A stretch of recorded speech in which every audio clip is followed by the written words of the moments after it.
to our channel. I'm Vic. I'm Nick. And we are NV Board Gaming. And today we're going to take a look at Taverns of Tiefenthal. This is a 2 to 4 player game designed by Wolfgang Warsch and published by North Star Games. Nick is going to give a brief overview of how you play, and then we're going to give our review. Hey, welcome to the table. We're set up here for a 2-player game. We're going to focus on this player board and the main board, along with these cards out here. We're also going to be talking about modules. So the modules that are in this game are all going to be with my tutorial. You could learn the base game, but I'm just going to throw everything in it and teach it as if this is the base game. To start, you're going to have the number of players plus 1 of these cards, and they're going to be placed out. And the second player can go ahead and pick which one of these starting abilities they would like. They're going to pick, the other person's going to pick, and that's going to give you a little bit of how you're going to start the game. So, alternatively, if you don't want to use that module, because that's a very simple module, but if you rather just do the default, you're going to get one of each of these 3 cards right here, the server, the table, and the distiller. You're going to get one of those in your deck. So right now you have a deck of cards that correlates with the color you're going to be. So this tablecloth here represents the red player, and all they have are guests currently. But these cards, or if you do the default setup, will change that. You're going to shuffle these cards. So let's say I did the default just to have a hand of cards to just show you how to play. So the default would be those 7, and then these 3. Shuffle them up a little bit. And we are going to deal out until we have 3 guests in this case that fill out this table. So let's go ahead and do that. Give me a little more shuffle.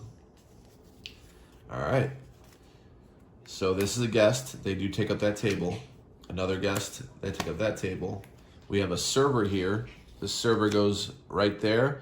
It gives us a die of our color to add amongst these white ones that both players are going to get 4 of. And then the last person does come out. So we set these aside. They will be used next round. And we have 3 guests here waiting to be served, and we got a server. So we're going to roll simultaneously. My opponent will roll their dice as well. I get to keep this red one, and the other 4 will go onto this coaster here. I get to pick one of these dice, and then we're going to use these as worker placement spots. So you can see if I wanted to serve this guest, they require a die roll of 2. And when I do that, I'll get $2, 2 coins. So I could keep my 2 to do that, but there's other action spots. So if I needed beer, I can go here, and this will take any number of 1s and 6s and or 6s. So I could keep the 6 if I really wanted a beer. I think I'll keep my 2 to guarantee I get $2. And then what happens is this coaster gets passed to the other player, and my opponent will pass their coaster, and I can pick from theirs. So they show they're off the screen, but they show a 6, 4, 5, 3. Looking at my board, I have an action spot for a 5. That will help me move up this track. So I'm going to go ahead and peel that and show a little bit of this board. And these might fall out. These have little modular things. They might fall out, but they're not relevant to the mode I'm playing. So we started here, and as we move through this board, we're going to get different items. This is a different card. These different cards. Royalty is a symbol right here. Schnapps is a module that's added, and so forth. And there's 2 sides to this. So if you play the base game, you're not going to see all this. You're not going to see schnapps and all this kind of stuff. You also, up here in the rounds, you get a certain bonus. Both players get this bonus. Somebody visits our counter, and they give us a little special action in the first round right here. So I can take one of those tokens in the first round, and my opponent will take one as well. They have 2 different things. We can either redraw if we didn't like what we got through our draw. Maybe we only got visitors and no modifiers. We can go ahead and spend this token and redraw. Put these in discard and redraw out our hand. Or alternatively, we can go ahead and move up 1 spot on the monastery board. So when you spend that you just do that. But back to my actions. I don't use these red dice other than when I have a server. So I can take one from there. Eventually we're going to have 4 spots filled up. So I'll go ahead and maybe I'll take this 5 to go with this 5 spot to advance this table. I'll bring that back down, reference it later. There we go. And let's just say I want to keep getting money. So let's say my opponent went ahead and took this 6. I will take, looking at my board, a lot of this stuff right now, because we haven't built out our deck of cards, is kind of generic. But I can go ahead and take a 4 and put it there for more coins. So right now I'm kind of going for coins. My opponent will get, or I'll get this, or, you know, we'll go back and forth until we both have 4. Not including this, so I still do have to assign this. I could just put this here for beer. This was upgraded, it should not be upgraded. There we go. So I could store beer. I could take that and store beer. I could take, let's see. What do we have? 1, 2, 4. Maybe, let's see. I would have probably drafted a 1 or a 6 just to put something there. But anyway, let's go ahead and show you what's going on. I'm going to get 3 coins. I'm going to move up the monastery track, and we're going to do this in turn order, but you just resolve your whole board. So here, I'm going to get a beer. No matter what's there, I get a beer. So I'm going to put 1 there, because I don't have enough to actually purchase one of these with beer. I'll move up the track. Let's go ahead. Red player goes up 1 by virtue of that. And I'll have 3 coins. In this game, we don't actually stockpile the coins, like get actual physical coins. You spend them as you get them, or you can store up to 2 if this isn't upgraded. So I have 3 coins. I can buy any of these, but I can't buy the same thing twice. So I'll either buy 2 of these or 1 dishwasher. I think I'll take 1 of each of these. And then this adds to the top of your deck. So you know for sure you're going to draw those cards because they're at the top of your deck for next turn. And then these will get discarded. So these will form a little discard next to your deck. All right, then the next thing is we are going to purchase different things. My opponent's going to purchase on their turn. If you purchase one of these characters with beer, your beer, I'll go ahead and pull one of these off so you can see. That's how much it will cost. That's how much victory points you'll get when at the end of the game. This is its ability, so a 4, and you get $4. You can assign a 4 to this guest. These will go also on top of your deck. You'll notice they have a signature on them as well. This fills out your guest book. So if I bought a 4, I put it on the guest book under 3/4. So this signature will go right here. And what you're trying to do is fill out rows and columns. You'll notice you'll get royalty if you fill out a row. You'll also get royalty if you fill out an entire column. So I did it backwards, a column and a row. So you're just assigning where this is, and you have to go top to bottom. So I did a 4, it has to go on the 4 section, but top to bottom. So I got 1 signature there. This person goes in my deck if I were to purchase them. And another one comes out, also puts a signature on it as well. So these keep getting the signatures on them. So we're going to keep doing those same things. We're going to keep drawing out their cards, filling out until we have all the tables. Every single time, so I'm not going to talk about that. I'm going to talk about what everything here does. So in this, we're now going to go to 2. We're going to go to round 2. We're going to get a schnapps because on the board there's a pre-printed. So both of us are going to get a schnapps. And we're also going to have this entertainer out here. So there is 1 for each player.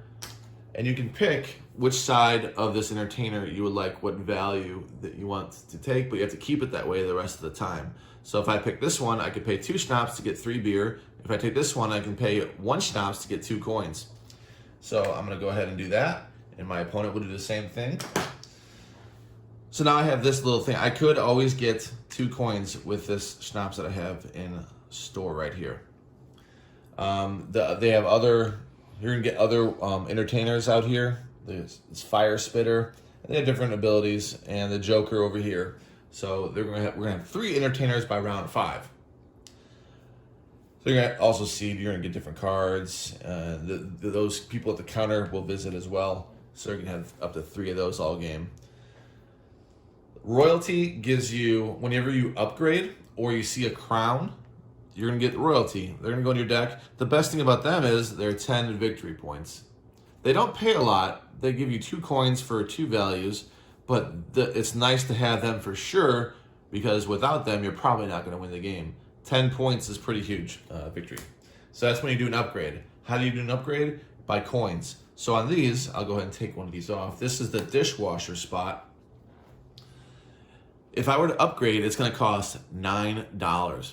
However, if I have dishwashers, every dishwasher I discard will discount that cost by 3. And what the dishwasher does is add 1 optionally to any of your die, any 1 die. You can add 1 to. So now your 5s can be a 6, but it does not roll over. 6s cannot be 1s and 1s cannot be 6s. So that is what the dishwasher does, and that's what an upgrade does. So if I did that upgrade, I get one of these royalty in my deck. And at the end of the game, really, all you're doing is counting. Essentially, all you're doing is counting what victory points you have in your deck and discard. So that's pretty powerful. That's the whole point of the game, really, is to get those victory points. Now down here, when I purchased these with coins as opposed to the beer up here.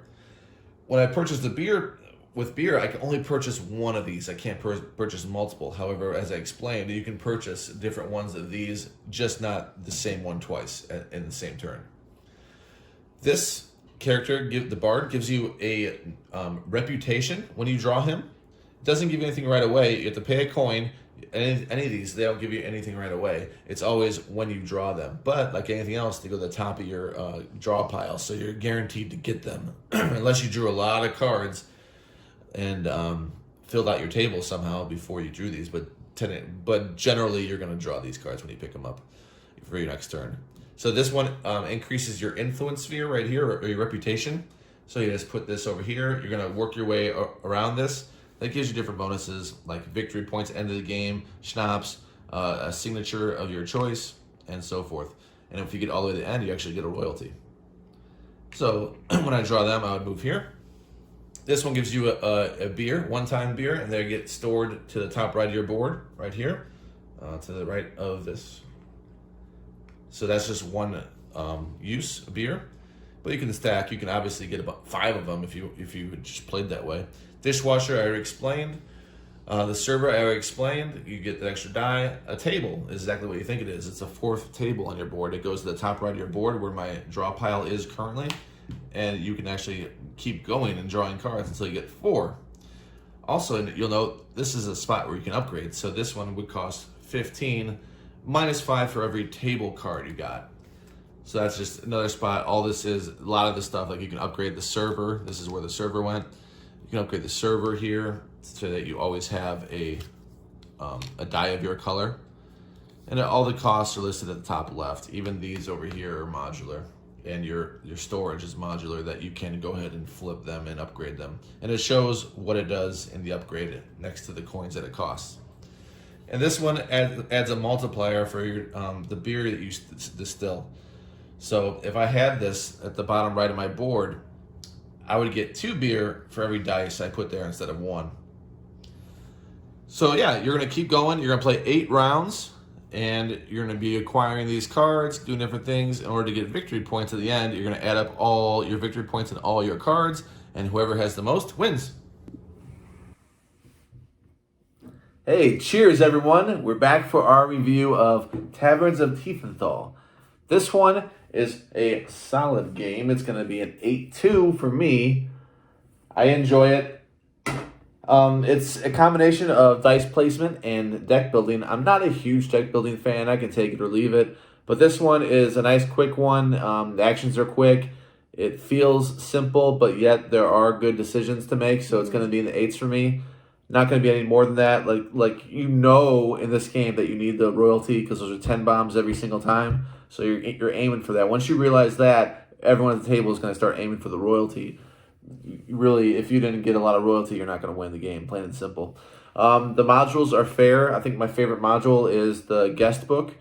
That one where you can go rows and columns to do different things. Yeah. I like that one. The others, take it or leave it. I don't need the schnapps. I don't need the those little cards that give you a pre-start hand or pre-start board. Doesn't matter. I can, if you want to play that way, I'll play it that way. It doesn't really matter to me. But the guest book, yeah, we should play with that. That's actually pretty good. So a solid score for me. It's definitely a try before you buy, but it is a recommendation to try this one. I gave it a similar score, 8.4 here. I enjoyed the game a lot. I like the simplicity of it. It's not very difficult to pick up. There is some thought involved to think about, okay, what dice am I going to leave on my coaster? What dice does my opponent have? What dice are they going to use? What you have to look sort of at what your opponent is doing. I think that what Nick said about the modules is correct. There wasn't a module that I strongly disliked, though, and it is nice that it adds some replayability, variability in the game a lot, and it altogether is a fun game that is easy to pick up and quick action, so you can't go wrong with something like that. And it starts off slow. I really remember when we first started it, just looking at our board, like, it doesn't even matter what dice we have. Like, if it's a 1, if it's the only thing I really cared about was 1s and 6s and the 5. Anything else is just question mark. We're like, okay, is this game going to be any good? But it does build. Yeah, especially since when you start the game, if you're doing the module with the guest book and you're not really getting, if you opt to not get any dishwashers or any servers or any other cards but guests that you're given in the starting deck, you put out the first guest, and then that's all you have going for you in your first board, maybe even for the first couple times. But it is fun, and we enjoyed the game a lot, so I would recommend you give it a shot. Yeah. Let us know in the comment section below if you've played this game, if you enjoy card drafting games or games that involve dice and cards as a mix. Like this video and subscribe to our channel if you haven't already. We'll see you next time. Bye.